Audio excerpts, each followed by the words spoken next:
It is 6 o'clock, so we will go ahead and begin our regular city council meeting for Monday, December 4th. And we will speed it right along for those of us, not myself included, who are missing out on some Monday night football, tailgating and game. We'll begin with the invocation, followed by a salute to the flag. Please rise.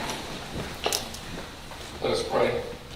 Good and gracious Heavenly Father, tonight we just ask you in prayer that you help us focus on you and to care about those things that you care about. We know that you care about the broken, those in need, and those that are hurting.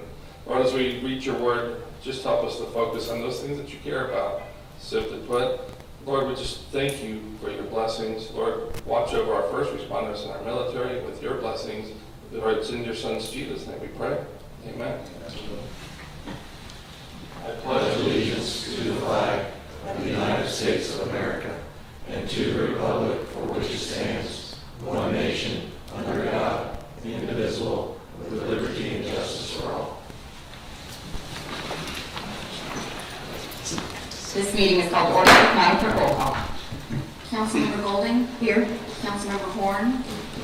Councilmember Jansen? Here. Councilmember Mesa? Here. Councilmember Nichols? Here. Councilmember Sutton? Here. Mayor Hoffman? Here, we do have a quorum present. Moving on to approval of minutes. I move that we approve the minutes from the regular city council meeting held on November 20th, 2023. Second. We have a motion and a second. Any discussion? All in favor signify by saying aye. Aye. Any opposed? Motion carries. Announcements? I'm sorry, approval of the agenda? I move that we approve the agenda. Second. Motion and a second. All in favor signify by saying aye. Any opposed? Motion carries. Announcements? Ms. Goldie. Thank you, Mayor. I just want to mention that several of us attended the Florida League of Cities Legislative Conference this past week, and I attended the Municipal Administration Policy Committee meeting where the priority was determined for the 2024 legislative session, and for this coming year, the priority is public safety recruitment and retention. Our policy statement is vacation rentals, though, so that's still in the forefront. It's just that the committee felt that all of our communities are having a hard time with recruitment and retention, and so it's a big issue across the state. So also want to mention for my colleagues who may not know this, but a vacation rental bill, Senate Bill 280, has been filed for the 2024 legislative session by Senator DeSigley. And on initial review, it still doesn't look like it's giving us the tools that we need to address the issues in our community. So also want to remind everybody the legislative conference the legislative session starts January 9th, so it's not very far away. Also want to mention Friday night went to deck the chairs for the Polar Express Moonlight movie, and what a beautiful night that was, and it was just amazing to see all the people that were there and the decorated chairs. It's one of the best events I think that we have here in Jax Beach, so I hope if you haven't been, please go, and go on Saturday, 1 o'clock, Tuba Christmas. That's my favorite thing, so encourage you to come out for that. And then also want to let everyone know that our Urban Trails community meeting, we are going to have that next Wednesday, December 13th at 6 p.m. at the Parks and Rec Community Center at 6 p.m. And this is to give everybody an opportunity to look at the designs for the 4 corridors, the first 4 corridors that we're going to be working on. And you can find those online as well. And then there will be a presentation, an opportunity for Q&A with the consultants and with our Parks and Rec department. And then let's see, last but not least, Beaches Watch is going to be recognizing the great work of Beaches Community Kitchen, which is one of our local nonprofits that provides food to some of our residents that are homebound, and they're doing great work in our community. This will be a give back donation that Beaches Watch does every year. It'll be Wednesday, December 6th at 7 p.m. at the Beaches Branch Library. and encourage people to come out and learn more about this wonderful, deserving organization. And then last but not least, go Jags. Nicely done. Mr. Jansen? Yeah, just to piggyback off of my colleague, Ms. Golding, I also attended the League of Cities, and it looks like our priorities in our committee kind of shifted. We thought that sovereign immunity would be the priority. It actually has become the policy, and the priority is impact fees, which doesn't affect us in our municipality.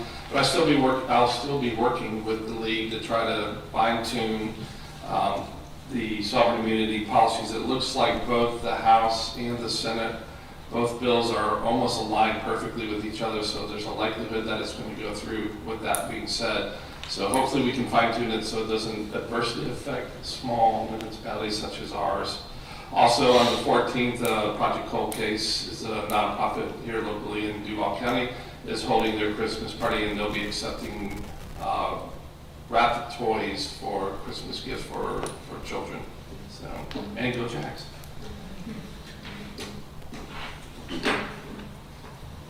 Mr. Mesa? Good evening to everyone. I also attended the Florida League of Cities conference.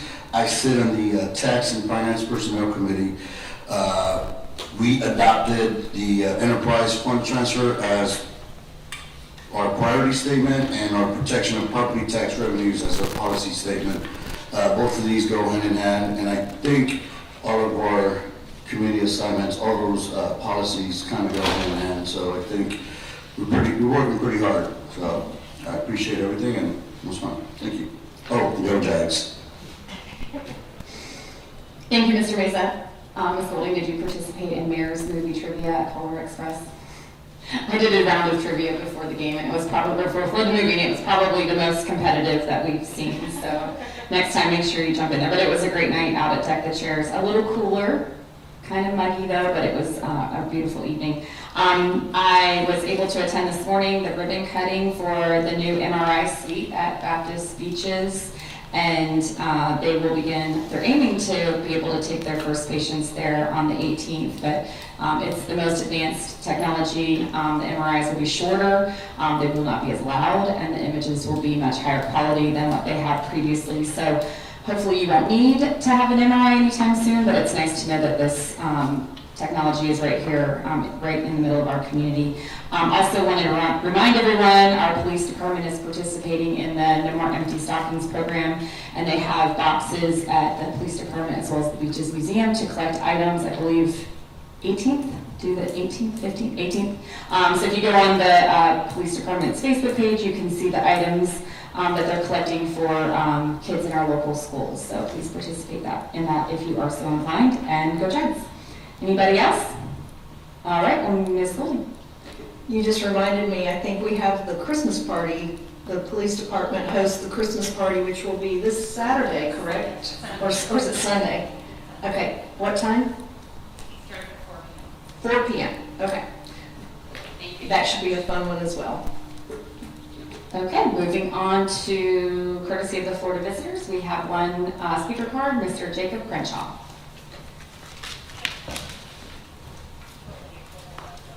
My name is Jacob Crenshaw. I live in Atlantic Beach now since their council department allowed the illegal eviction. I'll get straight to the point. I'm sure you've all read the comments on Facebook page, both on your government page, your page, Mayor Hoffman, and the police department's page. Are y'all denying the city's involvement in this illegal eviction? There was no writ of possession. I was threatened with arrest if I did not leave the property one day after receiving a 7-day notice to vacate. That notice to vacate allows me the option to contest in court. I can't contest in court when I'm being threatened with arrest to leave the property that I had a legal lease to. Remember the email, Mayor Hoffman?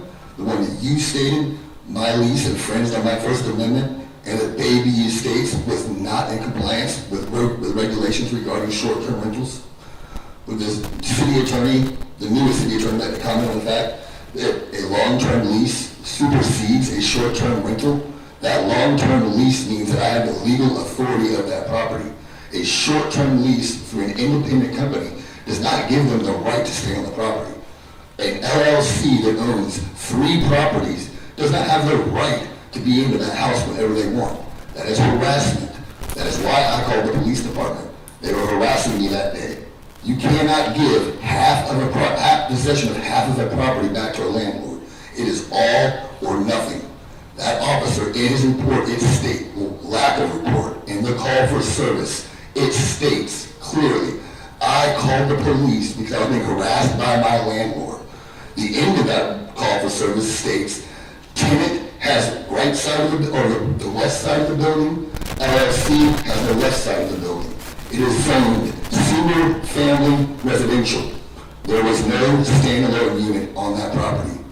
This council, the police department, Mayor Hoffman, former city attorney, Tracy Hawes are all conspiring to cover this up to avoid the damages that you are responsible for because of this illegal eviction. Your continued silence only proves that you are not capable of leading this city as a council. You have violated federal law, state law, and moral law. You sit here, you remain quiet, you refuse to investigate when you have the authority to investigate. Your police department has a signed, sworn affidavit of these allegations. If I am lying, I demand to be charged with making false allegations against an officer. It can't go both ways. Either I'm telling the truth, or this council and that police department, particularly Officer Brown, is lying. Why does it take 4 officers for security at this meeting when it's normally 1? Why did 2 officers come to my apartment and threaten me with arrest and severe repercussions if I take legal action?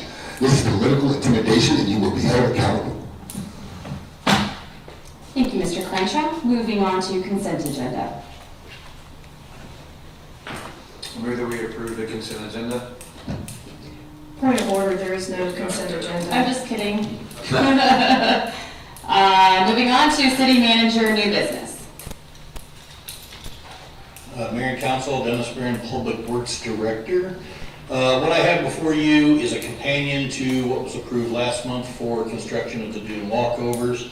When that bid was received, alternates were not bid on.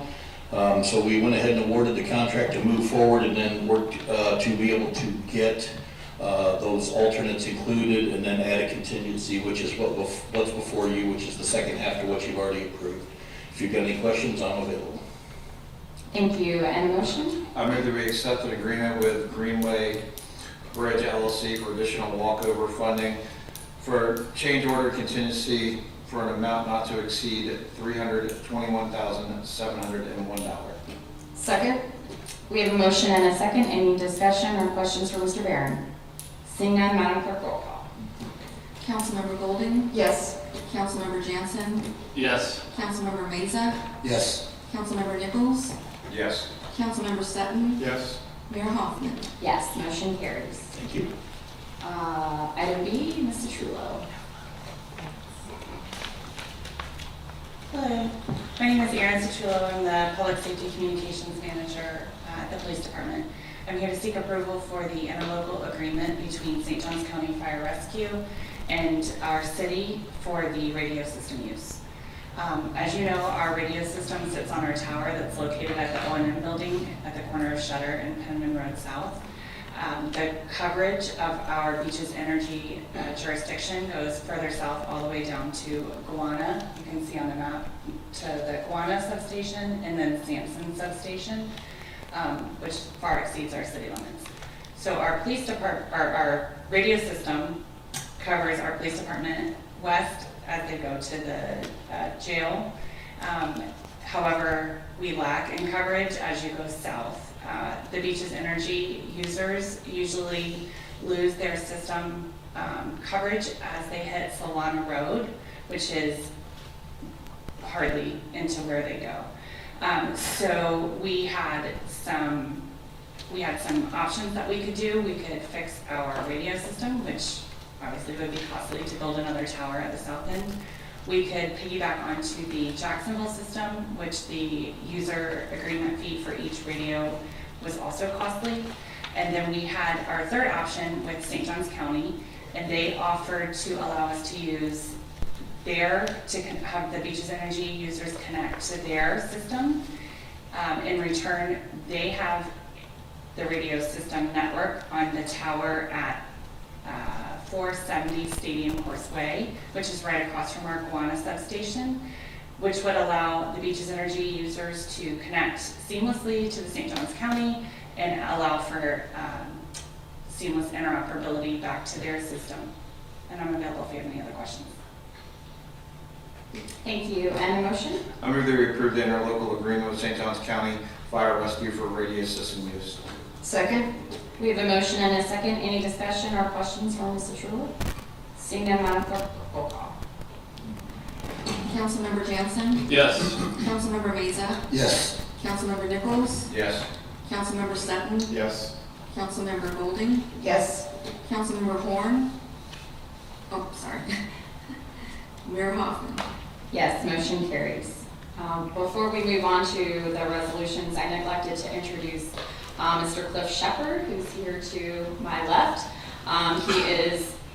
He has been a longtime advisor to the city council and the city on various matters, including most recently the charter review that we went through a couple of years ago. So he's stepping up a little more in the interim until we have a permanent city attorney hired. So we appreciate you making the drive up here and supporting us and helping us with these issues. So we'll move on to the first resolution, and I think that's going to be Ms. Ivy. Thank you, Mayor. Good evening, Mayor and Council. Heather Ireland, Planning and Development Department. So the resolution before you is to adopt a Live Local Act policy. I know we've talked a lot about this subject in different briefings and workshops. You guys have been participating in it with Florida League of Cities and over in Tallahassee. Staff has also been participating in seminars, webinars, to learn more about how we can best implement the Live Local Act. So in all of those meetings, we kind of came to the idea that we wanted to develop a local policy so that there's no confusion about how it would be implemented here in Jacksonville Beach. So I won't go through the entire document, but just kind of cover generally that it kind of lays out how we would proceed if someone were to approach us and want to do a affordable housing project under the Live Local Act. But also more importantly, to set the stage for what the expectations in Jacksonville Beach are, what our density is, what our height is, what are other site regulations that would still apply, such as parking, landscaping, setbacks, and things of that nature. So I would like to thank Elise Broche for taking my plain Word document and turning it to a beautiful policy document to our new city standards. Again, I'm happy to entertain any questions you have. I don't want to go through it line by line, but I'm happy to answer any questions. Thank you, Ms. Ireland. Madam Clerk, will you read the resolution by title, please? A resolution of the City of Jacksonville Beach, Florida, adopting a Live Local Act policy, providing for adoption of recitals, repeal of prior inconsistent resolutions and council decisions, severability, and an effective date. And the motion? I move that we adopt resolution number 2161, 2023, adopting a Live Local Act policy. Second? We have a motion and a second. Any discussion? Oh, you guys both got there at the same time. Ms. Golding. So for some clarification in section 2, for mixed-use projects, at least 65% of the total square footage must be residential. So it mentions 40% of its residential, and 40% of the residential units should be affordable, correct? Yes, ma'am, that's what's in the statute. So this is Okay. basically just a reiteration of that language. Okay, so 40% of that 65% would have to be residential? Yes. Okay, got it. I just wanted to make sure I understood. Also, in section 7, one of the bullets says, considering transit-oriented developments and allowing multiple family and single-family areas. So this is innovative solutions to affordable housing. Why would we allow multi-family and single-family areas? So we wouldn't necessarily, again, these are in the statute that that the state has identified as possible innovative solutions. It doesn't mean we're adopting them, we're just putting them in here that they are options available to us should the city choose to move forward with any of them. Okay, I would just like to go on record as saying that I'm not comfortable with that. I don't know very many of my neighbors who live in my single-family neighborhood who would be comfortable with that. Let's see. And then the last bullet mentions considering the utilization of House Bill 1339 as a land use tool to guide the development of additional affordable housing projects. Could you tell us a little bit more about House Bill 1339? I'm not super familiar with that bill, but it does expand how affordable housing can be developed. Again, that could be changed down the road, that particular statute, so we just wanted to make reference to it as it is another tool in our toolbox. Okay, all right, thank you. I'm sorry I don't know more about that particular bill. Mr. Jansen? So bear with me for just a minute here. The Live Local Act actually falls under our committee, Land Use and Economic Development with the Florida League. And in the past few meetings, some information has been brought up. Some cities have actually passed moratoriums in blocking the Live Local Act, which I don't know if that's a smart thing to do. I'm not in favor of that. And I think the general purpose of the Live Local Act stands on its own merit, in fact, that we should create affordable housing so that those that work in our community can live in our community. So I'm not opposed to that. However, the way it was written, there are some unintended consequences that are now starting to surface. And some of them are, and I've pulled up, there's many articles out there if you want to Google it, search it, and read into it. But some of them are, it puts in place some preemptions that kind of prevent us as a council from getting involved in making decisions on the Live Local Act. It really takes a lot of authority away from us and gives it to the state, number one. Number two, it also allows to create affordable living amenities within industrial zone areas. So my understanding is there's several glitch bills that are going to be coming out, or one for sure that I'm being told of. And so my inclination is to say that maybe this is just a little too soon to adopt a resolution that supports this, when it's kind of one of those things where I'd like to support it, but I want to see let's get the wrinkles ironed out first. Let's see what's happening. Let's see what these unintended consequences get addressed. One other one that's pretty big is the tax exemption. Some developers are being provided 10, 15-year tax exemptions in creating some of these affordable living amenities. And that directly affects our city as our tax base. So personally, I think it's a little too early. I'm going to be voting down on this tonight. But that's not to say that we shouldn't look at it in the future. Any other, Ms. Golden?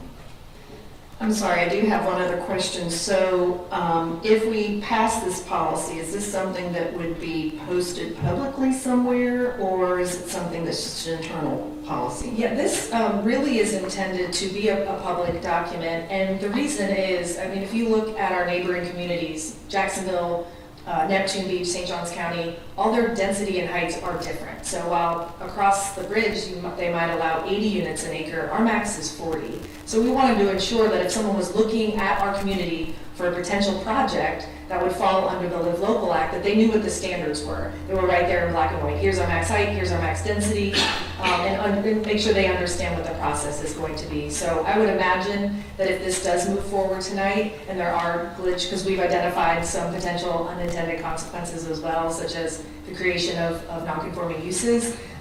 If there were glitch bills that would change some things, then we would go back in and change this policy to reflect that.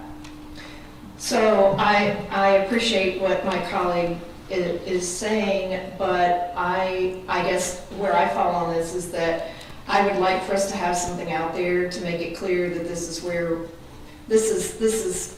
where Jack's Beach stands, so to speak. I mean, as far as like some of the things like the height, and make it very clear that this is what's possible with the Live Local Act right now as it is. So I will be supporting it. Mr. Jansen, right, that's it? Yeah, just to kind of piggyback on what you said as far as developers in the 40 acres and what have you. So when the Venture Landing project came through, one of the things that we were able to do as a council was to kind of work in the affordable housing units in that negotiation because of the way the policy is written today. So this would this could potentially preempt us from kind of working on things like that, I believe. So just to kind of put what you said in context as far as how do we want to look at it as a council moving forward. I appreciate your department being proactive on this. It's a big issue, and I think that if somebody is looking at this type of development in our community, if they have one place to go, obviously it's an evolving issue that we need to keep this updated. But I think in terms of going ahead and getting something out there that compiles all of the different factors in one place, I definitely am glad to see that happen, and I support it. Any other comments? Madam Clerk, roll call. Councilmember Meza, Yes. Councilmember Nichols, Yes. Councilmember Sutton, No. Councilmember Golding, Yes. Councilmember Jansen, No. Mayor Hoffman. Yes, motion carries. All right, resolution B. I don't even know why you sat down. I don't know. Had to grab my other set of papers. Okay, so I want to start by addressing the glitch in the matrix first that we had earlier with our agenda. So I'm going to go into this first item for the new land use category in as much detail as I would have, and then also briefly cover the two ordinances at the end of the agenda, which I believe are C and D at a pretty high level. But just kind of a preview, because we did discuss this already, we will be requesting a continuance of those two applications, but I will cover them at a pretty high level. So Resolution 2162 is a request from staff to add a new future land use category called Marina Mixed Use. This is in response to the development that is being proposed at the Windward Marina on Beach Boulevard. We originally did not plan on creating a new land use category, but the more we looked at the land use categories that were available to us, the more we started to think it made sense to create a specific district for the marina, similar to what we have for the South Beach redevelopment district. It's its own land use, it allows a mix of uses, and then everything's kind of contained more specifically within a PUD. So this would be somewhat similar to that. Councilwoman Golding, I apologize I didn't get to your questions today, but I do have some answers for you in relation to some of the questions as they pertain to this particular item. So again, what we are looking to do, several things with this kind of package of applications, is to create this new land use category. Their companion applications from Windward are a comprehensive plan amendment and a land use change to planned unit development. But the problems kind of go way back, as you know, with problems to Second Avenue North with flooding, the 90-degree turn, and there's not enough trailer parking. As you are well aware, we discussed all of this during the development agreement discussions. Jacksonville has appropriated funding for the reconstruction and realignment of Second Avenue North, and Windward is currently funding the design of the roadway. The development agreement was in 2002, provided a roadmap moving forward with the project. And the project includes several land swaps, different easements back and forth between the three property owners, and the creation of the new future land use element and the applicant's comprehensive plan and zoning applications. And thank you for whoever's clicking the buttons. Thank you. So just a kind of site plan here, or an aerial of the marina, kind of highlighting some of the problems and kind of what led to this particular set of applications that we're looking at right now. Again, limited trailer parking, flooding. I don't even know if it's just at high tide anymore. I think it's a lot of the time.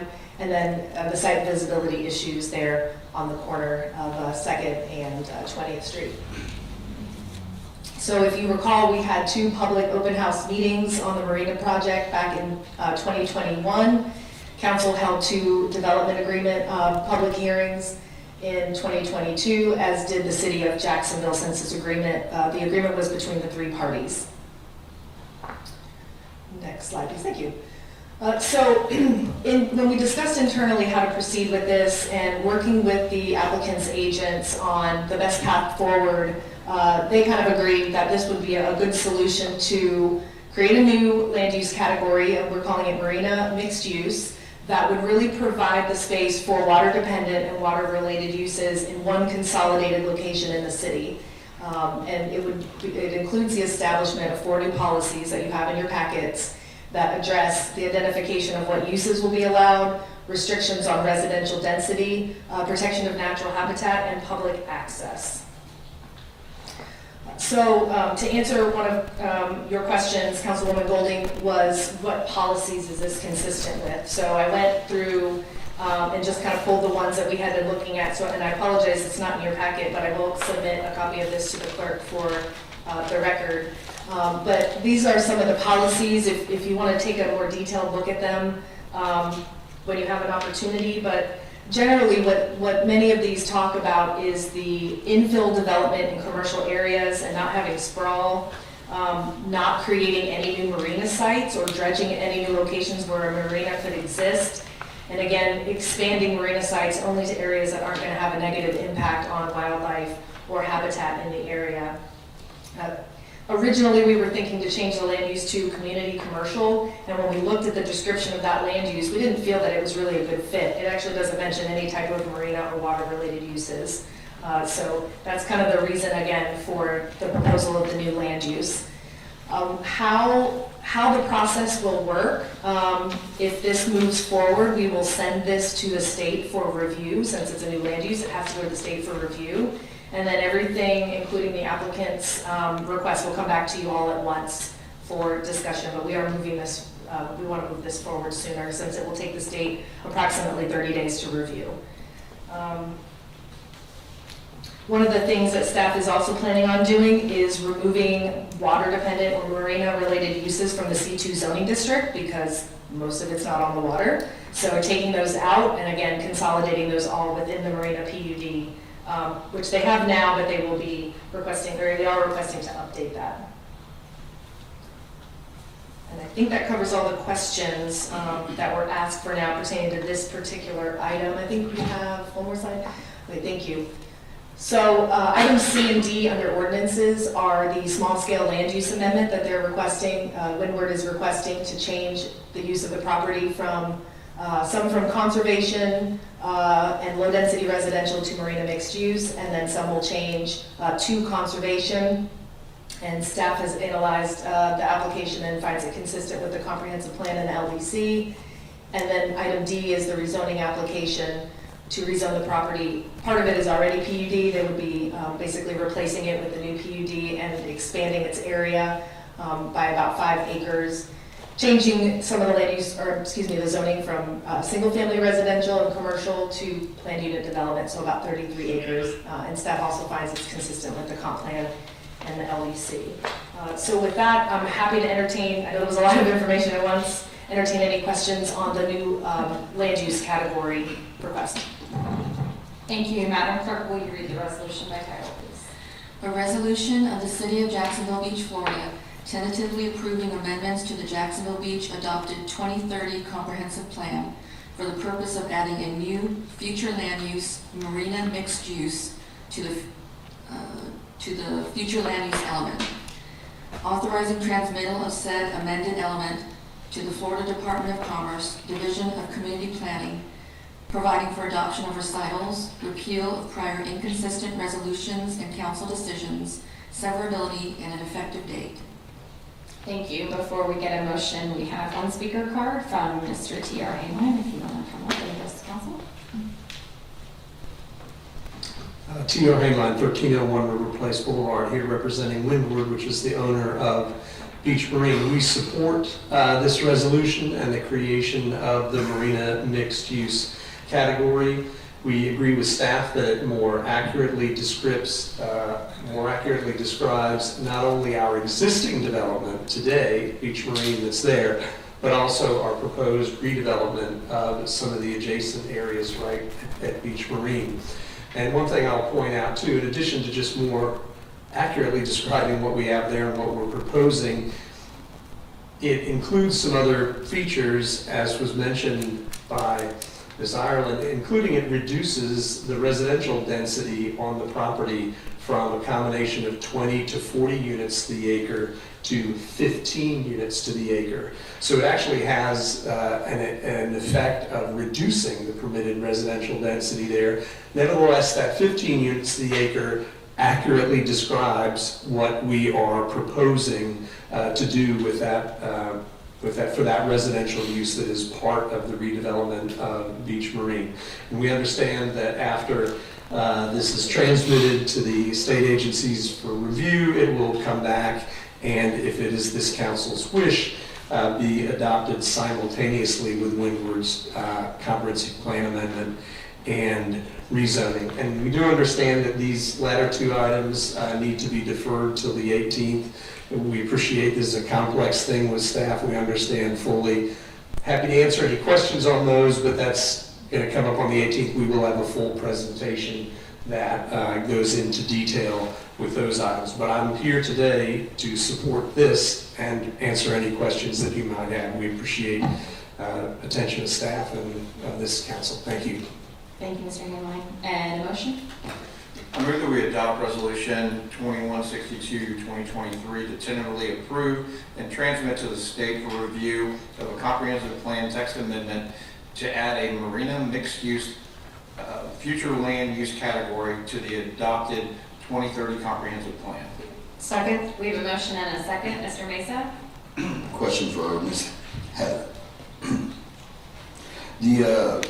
This new amendment or land use, do we look at other cities? Okay. Yes, I did a little research to see other similar type of districts, and they exist all over the state in different forms of mixed use, whether it's a downtown district or water related. So there are other examples of this around the state.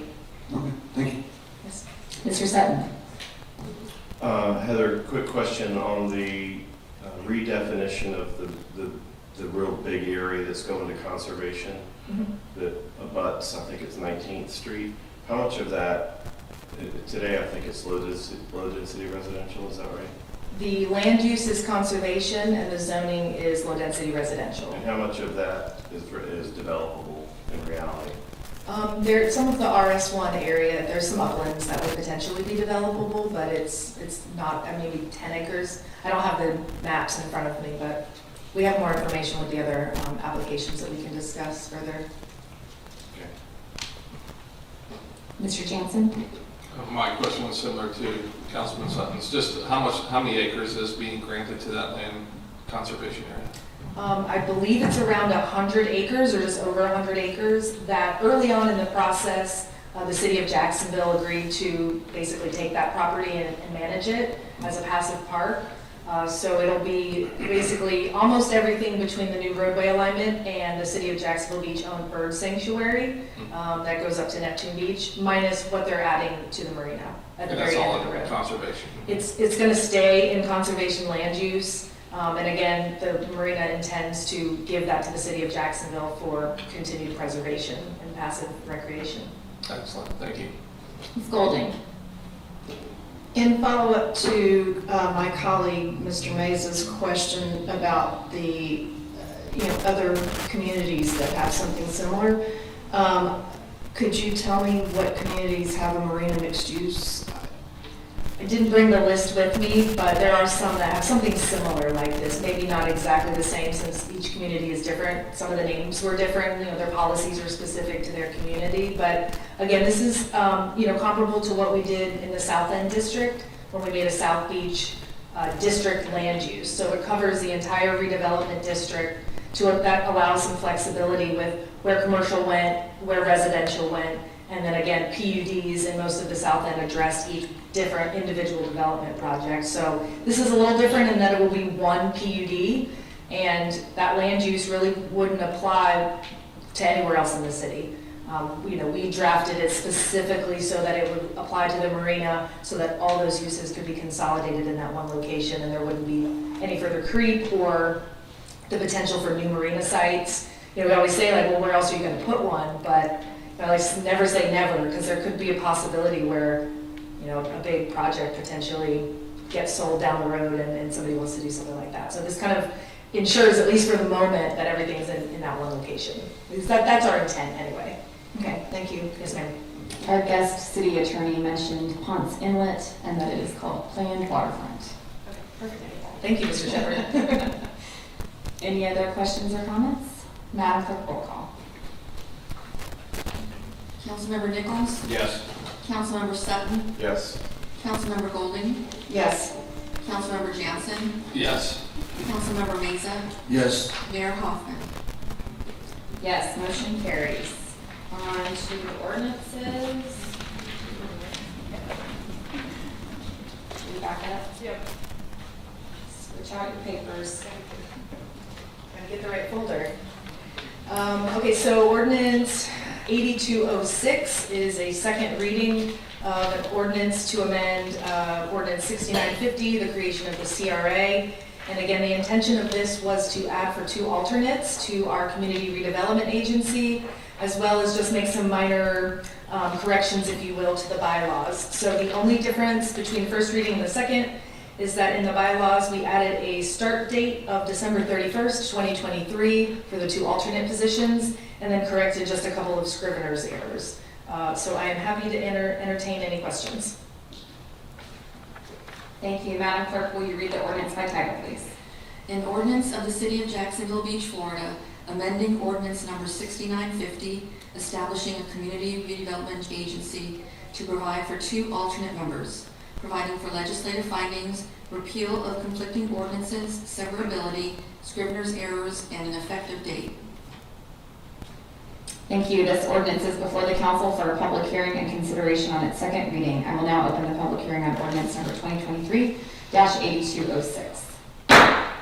We do not have any speaker cards on this issue. Would anyone like to speak for or against this item? Seeing none, public hearing is closed. Can I get a motion, please? I move that we adopt ordinance number 2023-8206 on the second reading, amending ordinance number 6950 to provide for 2 alternate community redevelopment agency members. Second? We have a motion and a second. Any discussion by council? Ms. Golding? Heather, the term start date, is that the date that all of our boards start on, December 31st?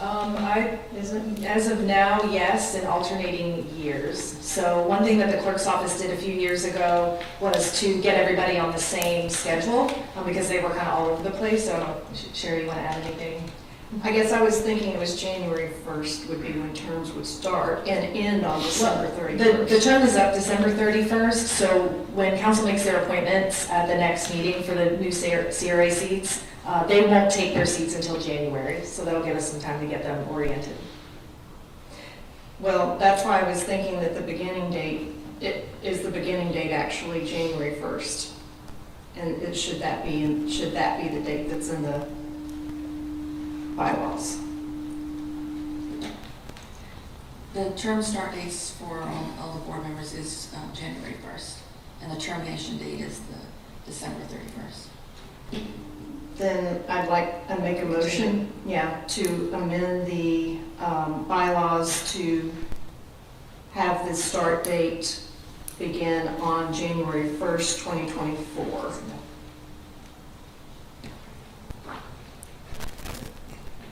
Is there a second?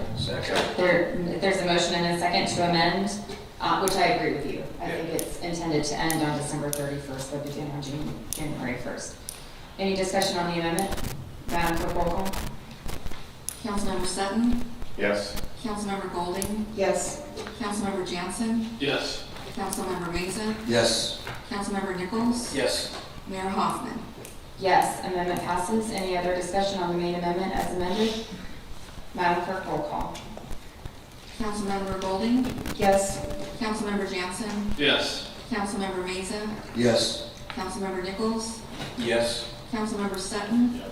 Yes. Mayor Hoffman? Yes, motion carries. Yoo-hoo. All right, next ordinance, Mr. Stefopoulos. Thank you, Mayor, Council. Over 6 months or so ago, Council started having conversations about addressing the issue of individuals potentially jumping off of the pier. You decided to readdress it at the end of beach season, which back in November, we held a briefing with council where we received 2 prongs of direction. One was to increase the fine mechanism associated with jumping off of the pier, and the second was to work with the city of Jacksonville regarding additional enforcement to include things such as trespass off of the pier if they were to take multiple actions. This is the first part of that approach, which is creating a penalty that now goes up to $500. This will be the first reading of that ordinance, and just as an additional piece of information, we do have a meeting set up with Jacksonville for next week to start discussing the enforcement component of trespass and anything else that might happen at the pier. And with that, we'll be happy to answer any questions. Thank you. Madam Clerk, will you read the ordinance by title, please?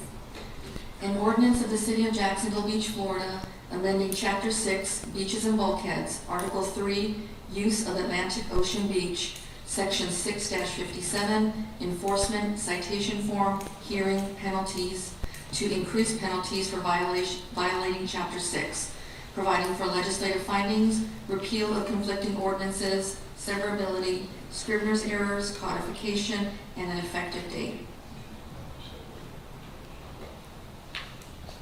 This ordinance is before the council for a public hearing and consideration on its first reading. I will now open the public hearing on ordinance number 2023-8207. I don't have any speaker cards on this issue. Would anyone in the audience like to address this issue for or against? Seeing none, public hearing is closed. Can I get a motion?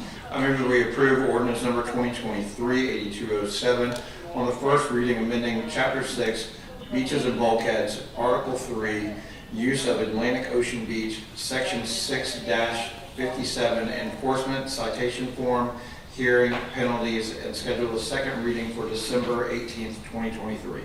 Second? We have a motion and a second. Any discussion or questions from council? Ms. Golding.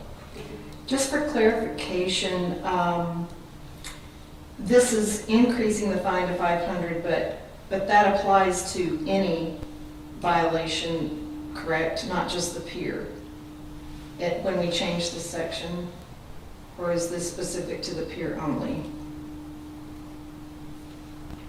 Because the way it's written, it looks like it's part of any of the beach violations would be up to 500, is that correct? I believe that is correct. It's not specific to just jumping off of the pier. It's the fine cap moving up to an amount not to exceed $500. So the expectation or the thought is that the special magistrate will, rather than capping it at 50, which we had before for beach violations, the special magistrate will have to just fine 50 for those beach violations, but otherwise the 500 would be. I mean, how do we make sure that we make the pier violations be 500? I'm not sure that I'm reading that in the way that this is written. You're correct, the way it's written, and I apologize, I didn't draft it, but the way that it's written reads that it's a fine not to exceed $500, which means there would be subjectivity by the magistrate to pick a dollar amount up to that number based on circumstances surrounding the incident of either jumping or any other type of violation that's occurred that this section is being used for. Okay. I guess I was thinking that we were going to specifically say 500 for the pier and leave everything else 50. So I'm a little confused. Interim City Attorney Shepherd, do you have a comment? I do. I actually serve as a special magistrate for the city of Kissimmee. And so each and every hearing that I conduct, there is a palette of options that extends from $100 per violation to $5,000 per violation. And usually the code enforcement department, which I assume there's some version of that code enforcement officer, makes a recommendation based on the violation, the recalcitrance of the party who was allegedly violated and so forth, and then that's something that I consider. So having a discretionary palette for whoever your magistrate is not a abnormal thing, it's a normal thing. And it will be up to, unless you change it in this way to tie the hands of the magistrate and your code enforcement department, it will be up to your code enforcement department to make the recommendation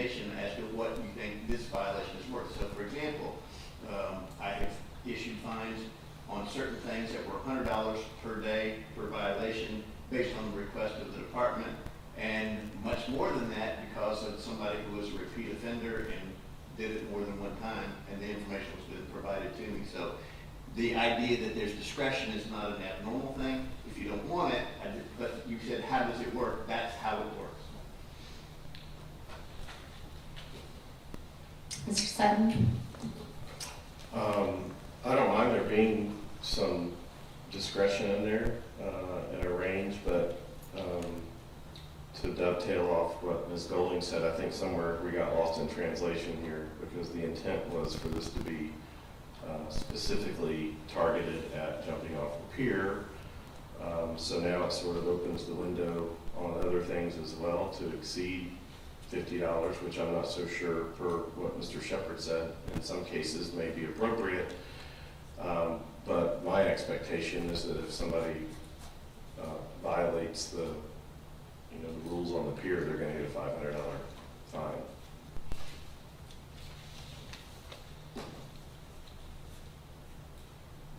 Thoughts? I'd ask our interim city attorney, what would be the right way to maybe withdraw this item so we can make edits to it? Or would we continue it on first reading and come back with revised You language? could continue it to avoid the re-advertising, or it could also say table it to a specific time for the same reason. You could also vote it down and start over, so it just depends on how drastic you want to get. Mr. Nichols?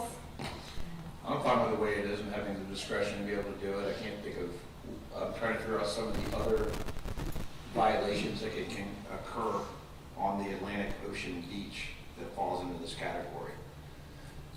Swimming at night, I mean, that's a violation, right? Would be something like that also. But also, this originally was formed and this $50 was allocated probably 50 years ago, 20 years ago. So I don't really see $500 as a maximum would be that high anyway. I mean, I think it would be more of a deterrent. I don't think $50 is much of a deterrent for anything these days. Ms. Golding, I'm going to jump in real quick. My recollection of our briefing was that we were going to pull the pier out completely and have that be handled separately from the other beach rules, and so that the penalties would be specific to the pier, and that was when we talked about meeting with the City of Jacksonville's Parks and Rec Director to discuss what our plans were for pier-specific violations, because we identified that it was a very unique spot along our coastline that we should handle a little bit differently and would warrant its own kind of rules, regulations, and enforcement provisions. Ms. Golding? To answer your question, Corey, I think there's several things in our beach chapter that, like dogs off leash, or having fires, having fires or whatever on the beach, or there's a lot of things that we have in that section that could be fined, and so I agree with the mayor. I think our discussion was focused on trying to separate it out, and so this really wasn't what I was expecting, so I think we need to either table it or whatever Cliff said to do, or... Mr. Jansen? Yeah, just briefly. So it kind of opens up the door to what Cliff said when you're talking about the lower rates of $50. So there is, if we do consider this, the consideration ought to be that if there's a multiple offender that continuously does that, there is some discretion put in place. But I also agree that when we discussed this in the briefing, that this was isolating the pier and the incidents that are happening at the pier itself. And I think we should have a clear delineation before we go to the City of Jacksonville. That way we know we're on a firm foundation. Mr. Sutton? Agree with everyone, and I think we're pretty far off here, and I think we can get back on track without too much delay, but I'd make a motion that we withdraw the item. Second. We have a motion to withdraw and a second. Is that a legal motion? Any discussion? Can we do that? Is it clear just to vote it down? You can make every legal motion, and that's a legal motion, but I would point out to go re-advertise, whereas a motion to continue would allow you to pick a date and bring it back corrected in a way that you could take it up again without having to re-advertise it. I don't know that we're gonna be in a position to name a date at this point. That's what I was about to say is, I would need to talk with Mr. Shepherd about the best way to move forward based on our code, the way it's drafted, and then also to speak with him about what time frame would be involved in putting that together. Then rather than withdraw it, I think the right motion would be to table. Madam Clerk? Just for the record, I want to say that it has not been advertised. We advertised for the second reading, so it's not been advertised yet. Okay, so we do have a motion and a second to withdraw, so we need to vote on withdrawing the motion. Should we just go ahead and pass the withdrawing, or would you prefer us to vote it down? Technically, I don't think it matters, but what I would tell you is the preferred motion under Robert's rules would be the motion to table.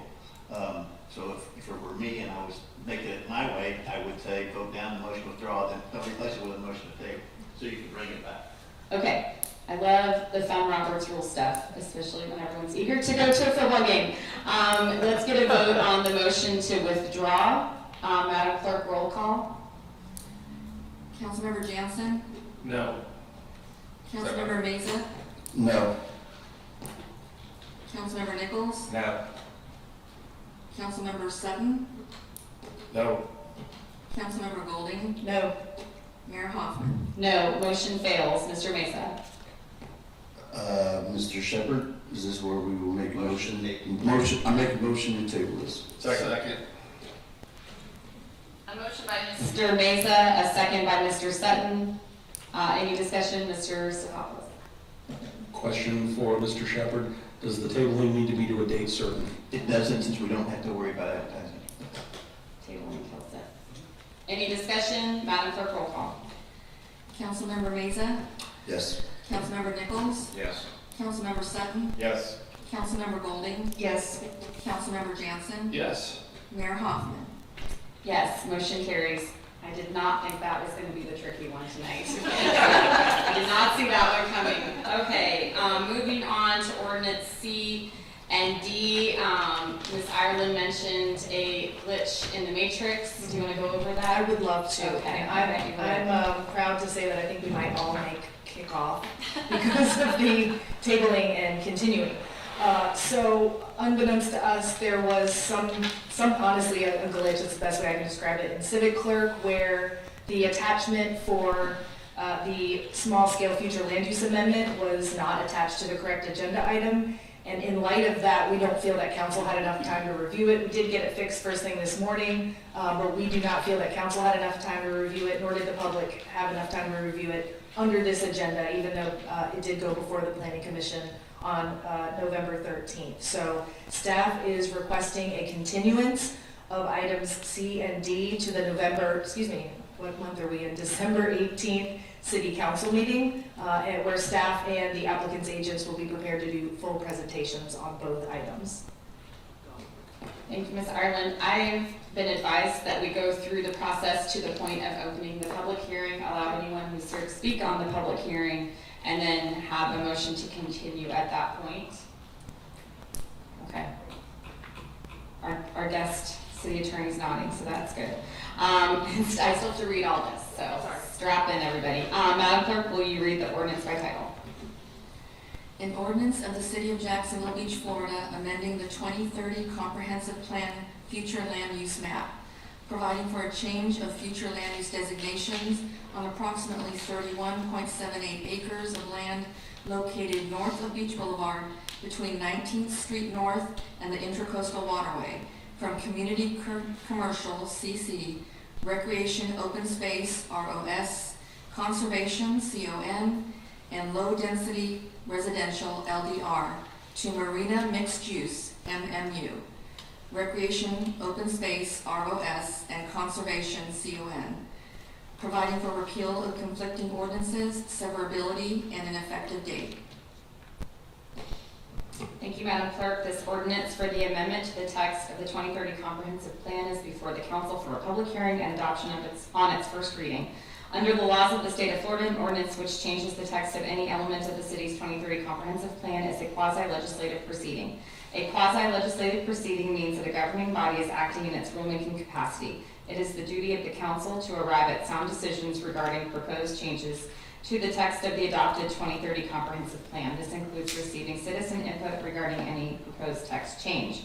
The application has been reviewed by staff and the Planning Commission for consistency with other portions of the comprehensive plan. The council may hear from all interested parties in the legislative determination of an amendment to the text of the city's 2030 comprehensive plan. The council's decision on a comprehensive plan amendment application is based on the criteria set forth in section 34-182 of the Land Development Code. Each member of the council has been provided with a copy of the criteria.